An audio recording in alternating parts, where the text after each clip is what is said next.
దేశంలో ఇంతకు ముందు ఎన్నడూ లేనంత పతాక స్థాయిలో ఎన్నికల వ్యవస్థ మీద, ఈవీఎంల మీద, ఆ మ్యానిపులేషన్ మీద పెద్ద ఎత్తున చర్చ జరుగుతూ ఉంది.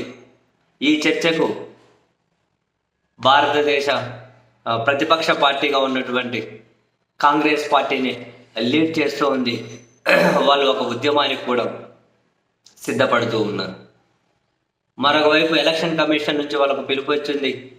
మీ దగ్గర ఉన్నటువంటి అనుమానాలు ఏంటో, మీ వర్షన్ ఏంటో మా దగ్గర చెప్పేసి వెళ్ళండి, ఆ తర్వాత మీకు రాతపూర్వకంగా సమాధానం చెబుతాము అని చెప్పి ఎలక్షన్ కమిషన్ నుంచి అయితే కాంగ్రెస్కి పిలుపు వచ్చింది. మరి ఎపిసోడ్ తర్వాత ఏం జరుగుతుందో చూడాలి. అండ్ ఎక్కడ ఎన్నికలు, ఆంధ్రప్రదేశ్ ఎన్నికలు, ఒడిశాను, తాజాగా మహారాష్ట్ర ఎన్నికల ఫలితాల చుట్టూ అయితే చాలా పెద్ద ఎత్తున చర్చ జరుగుతూ ఉంది. చాలా పెద్ద ఎత్తున. అదేంటో సాయంత్రం 5 గంటల తర్వాత పోలింగ్ విపరీతంగా పెరగడం ఏంటో, ఆ విపరీతంగా పోలింగ్ పెరిగిన చోట బీజేపీ వాళ్ళ కూటమి వన్ సైడ్గా కొట్టి అవతల పడేయడం ఏంటో తెలియదు. మనం ఆంధ్రప్రదేశ్లో కూడా చూసాం. అర్ధరాత్రి 2 గంటల వరకు పోలింగ్ జరిపించారు. అవును, ఉమ్మడిగా నిజం. ఆ పోలింగ్ పెరుగుతూనే పోతూ ఉంటుంది. ఎట్లా పాసిబుల్లో తెలియదు. సాయంత్రం 8 గంటలకు 68 ఉంటే, 11:30కు 77 ఉంటే, 5 రోజుల తర్వాత 80.6కి ఆంధ్రప్రదేశ్ కూడా అట్లా పెరిగిపోతూ పోయే కొద్దీ బీజేపీ నేతృత్వంలో కూటమి వాళ్ళ సీట్లు కానీ పెరిగిపోతూ పోతాయి. మహారాష్ట్ర ఎన్నికలు సేమ్ అలాగే. దేశంలో కాంగ్రెస్ పార్టీనే కాకుండా, ప్రజాస్వామ్యవాదులే కాకుండా, మాజీ బ్యూరోక్రాట్లే కాకుండా, మాజీ ఎన్నికల కమిషనర్లు కూడా దీని మీద అనుమానాలు వెలిబుచ్చుతుండడాన్ని మనం చూసాం.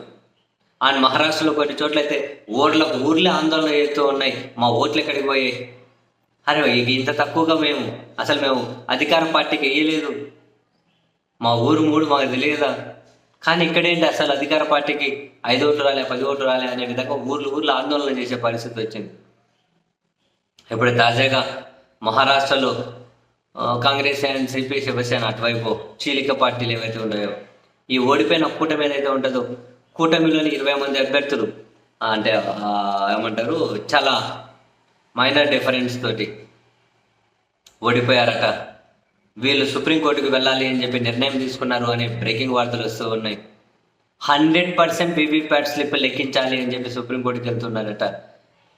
వీళ్ళు వెళ్ళడమే, నేను I strongly believes that Supreme Court never allow this operation. Supreme Court 100% VVPAT slip లెక్క పెట్టడం కాదు, కనీసం 5% వీవీప్యాట్ స్లిప్ లెక్క పెట్టండి అని చెప్పి తీర్పు ఉన్న ఆంధ్రప్రదేశ్లో ఏం జరిగింది? రీపోలింగ్ మాక్ పోలింగ్ జరుపుతామన్నారు. ఈవీఎంలో మాక్ ఓటింగ్ దేనికోసం అది? అక్కడ న్యాయస్థానం ఇన్వాల్వ్ కాలేదే. ఇప్పుడు అక్కడ 20 మంది అభ్యర్థులు ఏకంగా దీని మీద ఒక విచారణ కోరుతూ, మరోవైపు 100% వీవీప్యాట్ స్లిప్ లెక్కించాలి అని చెప్పి సుప్రీంకోర్టుకి వెళ్తే కాక ఇంక వీళ్ళ మీద సుప్రీంకోర్టు ఎలా రియాక్ట్ అవుతుందో చూడాలి. బట్ ఒకటైతే ఫ్యాక్ట్, దీన్నైతే మనం ఖచ్చితంగా స్వాగతించాలి. ఈ చర్చను స్వాగతించాలి. కలుగుతున్న ప్రతి అనుమానానికి సమాధానం దొరకాలి.